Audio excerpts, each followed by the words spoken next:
There's nothing worse than a client unknowingly turning up for a tattoo appointment totally unprepared. Wrong clothes, tired, maybe still hungover from the night before. As soon as they walk through that door, I know it's going to be a long day for both of us. After 20 years of doing this job, I can tell you, I've seen it all, over and over again. So in today's video, I'm going to help you get prepared and share with you what tattoo artists really wish you knew before your first tattoo. So wearing the right clothing may seem obvious, but trust me, I see this mistake time and time again, and it normally goes like this. The design's ready, stencils made. I ask where the tattoo's going, and the client points to their calf. But the problem is, they go to pull their trouser leg up and it barely goes past their ankle. Fortunately this time, the client had the right underwear on, but when he had to put them ridiculously skinny jeans back on, they rubbed like hell on his fresh tattoo. This is just one of many examples, but there are only really two things to think about when it comes to clothing on tattoo day. Will the artist be able to access the area without you feeling exposed or awkward? And is what you're wearing comfortable enough to sit in for the duration of the tattoo? Trust me when I say, after you're freshly tattooed, the last thing you're going to care about is what you look like walking out in public.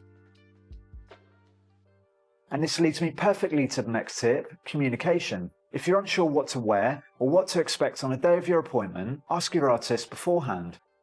But I have been there, and I really do understand. For a lot of people new to tattoos, the whole process can feel a little daunting. And unfortunately, speaking up is the last thing on their mind. But this is when costly mistakes happen, and you'll end up with a tattoo you're not 100% happy with. How do I know? Because I've personally seen it more than once, and it's horrible. For both artist and client. There's no worse feeling than a client getting in touch weeks later saying they're unhappy with the tattoo and asking if we can fix it. Simply because they didn't talk up and tell me what's on their mind. Please, if something doesn't feel right, the design, the placement, whatever it is, the time to speak up is before the tattoo starts. Once the tattoo's done, there's no coming back, and as harsh as it sounds, you're wearing that mistake for the rest of your life. Now, your artist won't be offended if you ask politely. And if they are, quite honestly, that's a huge red flag. Unless you're just being indecisive and changing your mind every 2 minutes. Definitely don't be that person. If you're working with an artist who takes pride in what they do, they'll happily accommodate your needs. Which brings me to the next part, because communication and trust go hand in hand with collaboration. Collaborate, but don't micromanage. But there is a limit, and the next one might ruffle a few feathers. In my career, there's nothing more frustrating than being micromanaged by a client who thinks they can do their job better than you. Graphic designers. Oh, God. Excuse me. Now I do get it. You might be thinking, but I'm the client, I'm paying, you're the service provider, I should be getting what I want. Well, not exactly. There is a flaw in that logic. This is a fast track way to getting a tattoo you hate. Think about this for a second. You don't tell your hairdresser how to cut hair, not that I'd really know much about that anymore. You don't tell a mechanic how to fix your car. And you definitely don't tell a heart surgeon how to do open heart surgery. You trust the service these professionals are providing, or at least you should do, and tattooing's no different. If you've done your homework, found an artist whose work you love, whose portfolio matches your style, and you didn't pick them just because they're cheap, then you shouldn't need to micromanage. Show them your reference, talk about the general idea, and then trust the artist to go and do their job. Now you might be thinking, what if I show up on the day and I don't like the drawing at all? And that is a fair question, but if you've chosen the artist carefully, it's very rare. You might want to make small changes, and that's normal, but full redesigns? That's extremely uncommon and has only happened to me a handful of times in my long career. Pick the right artist, wind them up and let them go. If this is your first tattoo and you want more no bullshit, honest advice like this, hit the subscribe button. I drop new videos every week.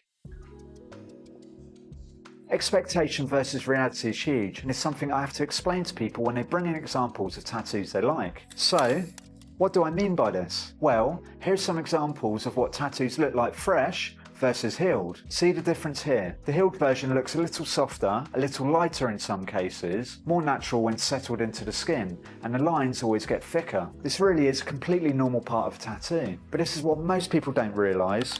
99% of tattoos you see online are fresh. Those photos were taken literally minutes after being finished. If you're getting a larger tattoo, it's not a big deal. The lines settle and it still looks great. But with the latest trend of micro fine line tattoos, that's a different story. Because the tattoo's so small and the lines are so close together, they naturally spread over time, and what you end up with eventually is a tattoo that looks like a black blob.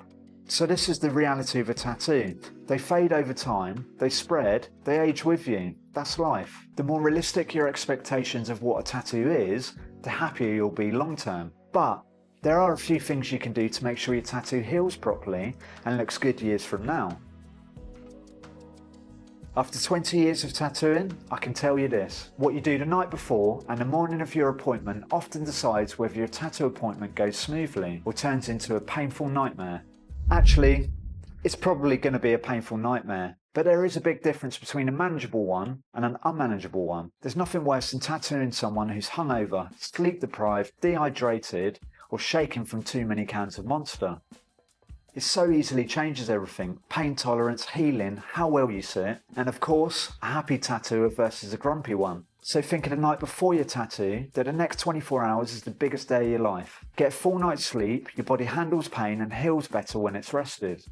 Start hydrating the day before. Aim for 2 litres of water. It keeps your skin elastic and resilient, meaning you will feel less pain and heal faster.